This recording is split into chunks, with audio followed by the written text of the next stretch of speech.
Today's video, I kind of want to take some steps back from what I've been providing you as far as information throughout the last few videos. I know we've talked about different things okay, you've opened your practice or your virtual pelvic health practice, so now what? Other things like pelvic health myths debunked as far as in the virtual setting. And really, I think I wanted to backtrack a little bit and actually just give some insight into what it looks like to start a virtual pelvic health physical therapy practice. It took me a little bit to decide if this was even appropriate or not. But so as an individual, I offer different services, which we've talked about before. One of them being digital marketing and content creation. And then one of the other things that I have also started implementing has been business consulting and just basically the ins and outs and logistics of getting started with your practice and kind of how to help your business grow over time. And I think with that being said, I decided yeah, this is good. This is good information for people to have if they're interested in knowing kind of the ins and outs of what starting a virtual pelvic health physical therapy practice looks like. And so I'm going to break this down into several videos throughout this series. If you find this helpful, please like below, hit subscribe, and yeah, let's go ahead and get started. This video is basically just an introduction to starting a virtual pelvic health practice.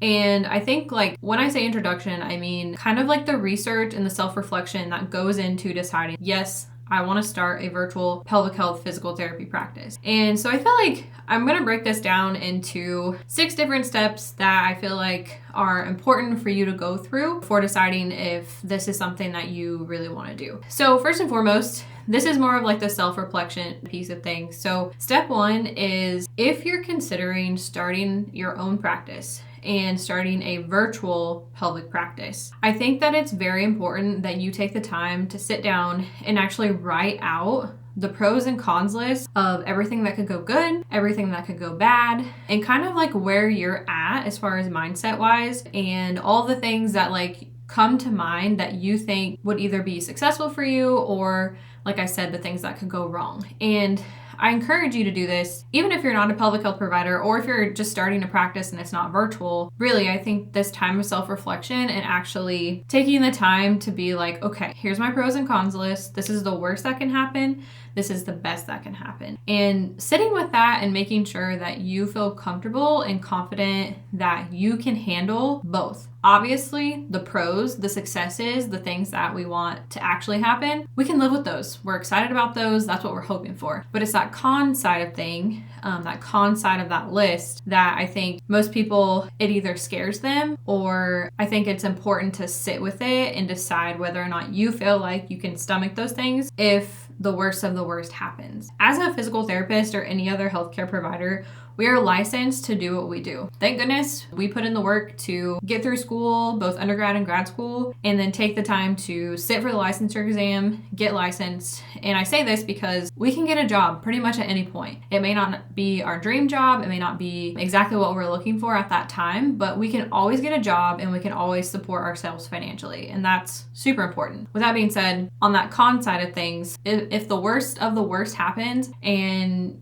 your business doesn't pan out, it's okay. You can absolutely go and get a job to sustain you financially however long you need to. And I think it's important to know that throughout the process of even trying to start a business and run a business, you're going to learn so much about yourself and just so many valuable things that carry you out throughout life. So that was number 1. Number 2, this is kind of getting into more of the research of things or the nitty gritty, the legal details. Wherever you're at location wise and state wise, it's really important that you take time to actually read through your state's Practice Act. And I know in school, I remember having to go through some of these things and I'm ugh, the Practice Act. But the Practice Act actually has a ton of helpful information, and some key things to be looking for when you're looking at your state's Practice Act would be specifically if there's business stipulations or stipulations that they have in there for you to start a business, and then whether or not there are limitations in your state for providing telehealth services. And I'm saying this specifically because if you're going to provide virtual pelvic health services, you want to make sure that your state's cool with that. That's number 2, looking at your state's Practice Act. Number 3, look into your state's direct access laws. I know that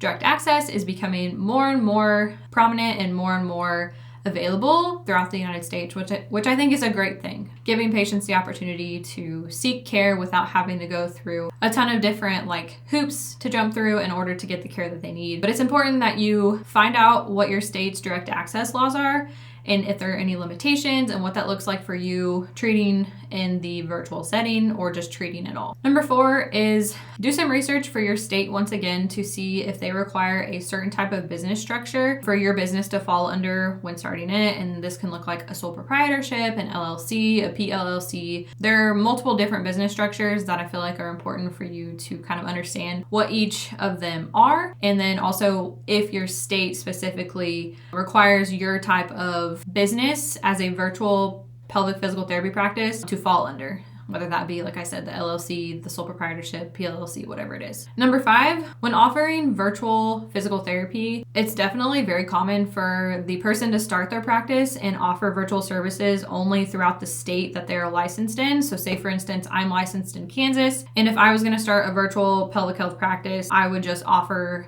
those services throughout the entire state of Kansas. Anybody that's a Kansas resident could access me and work with me. Sometimes people are interested in expanding their licensure scope. So for example, like I could look into what the guidelines would be to get a license in the state of Missouri or the state of Oklahoma as like bordering states, and just like expand the availability of my services to those different states as long as I have the license to practice in those states. And again, I think it really just depends on like what you're comfortable with. Oftentimes people will start with just the actual state that they're licensed in, that they got licensed in when they got out of school to practice as a clinician. But again, if you're looking to expand your availability or expand the reach of your services, definitely take the time to look into each state's licensure laws or regulations that they require in order for you to practice in that state. And then number 6, this is again maybe one of those things that is a little less like, I don't know, technical, like looking at your state's practice act or looking at different business structures and like licensure things. Deciding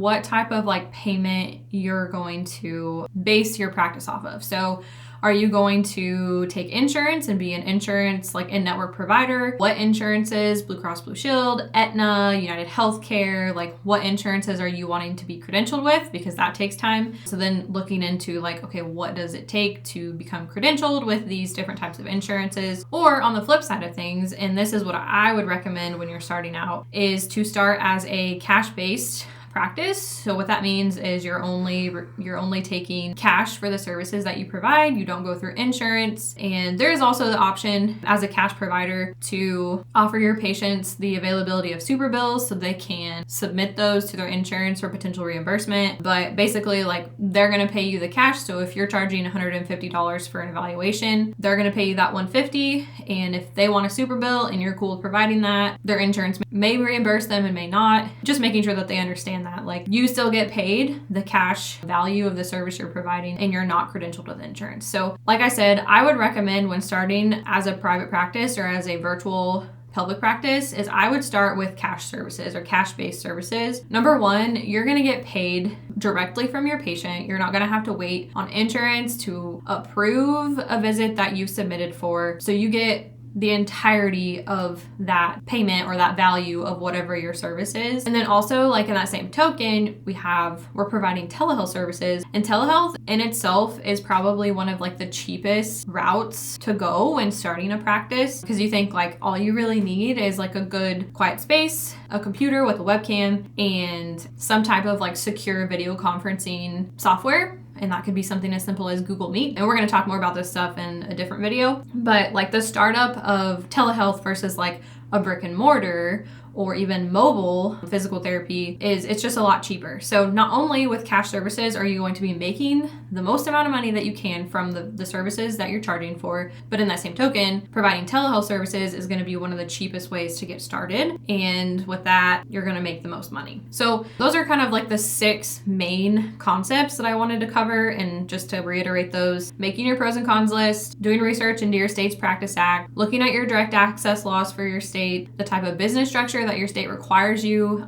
to fall under as a virtual pelvic practice, making sure that you're licensed wherever you're going to be providing services, and then lastly, deciding like what type of payment or what type of business model you're going to function under as far as like cash payment versus insurance model. And those kind of cover like the main things that I wanted to touch on today.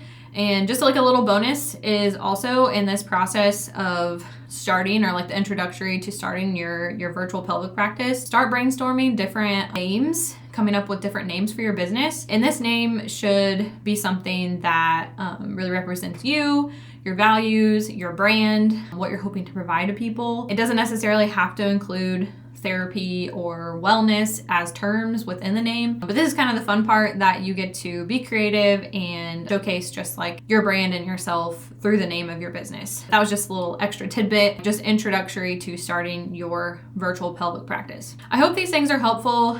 Really, I just wanted to, when I started thinking about offering business consulting services as an individual myself, helping other practice owners grow their business and hit different milestones and goals for themselves within their business, I think it's really important that I take this time to just provide some insight into what it would look like for you to actually start your own virtual practice as a pelvic health provider. But like I said, this is just one video in like a multiple part series where I'm gonna go into talking about some different things like the legalities and protecting your business as a virtual practice, and then like the tech setup and that kind of stuff. But yeah, I hope this is helpful. Like I said before, if you found this video beneficial and it resonates with you, please subscribe to my YouTube channel, like this video below. And if you're interested in learning more about me and what it is that I do as a business owner, providing digital marketing services and business consulting, you can find more information in the description below. My website will be linked there. Like if this information is something like you're wanting to get started on now, also in the description below, I will link the opportunity for you to book a call with me, a free 15-minute call, and we can just chat about like what you're hoping for me to help you with